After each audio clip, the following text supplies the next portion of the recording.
Welcome to the Salmon Runs YouTube. Enjoy the video. Open Google Chrome on the host computer and sign out of the Google account used for remote access. Go to Chrome, Google.com and confirm the active account in the top right corner.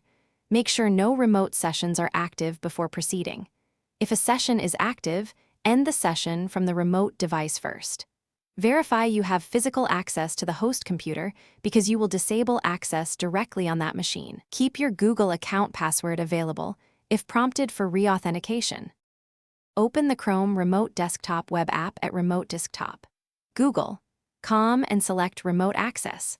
Look for the host computer listed under your computers and click its three dots menu. Choose Remove or Disable Remote Access depending on the displayed option. Confirm the removal when prompted to delete the host registration from your account.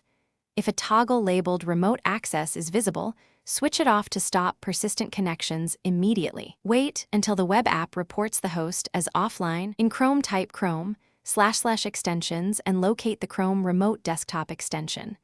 Click Remove to uninstall the extension from the browser and confirm the action.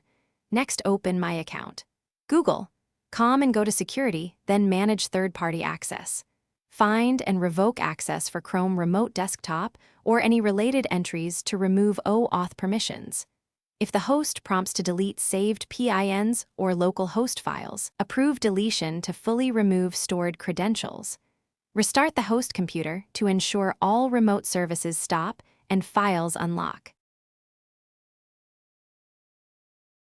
Thanks for watching. Consider subscribing if we helped you.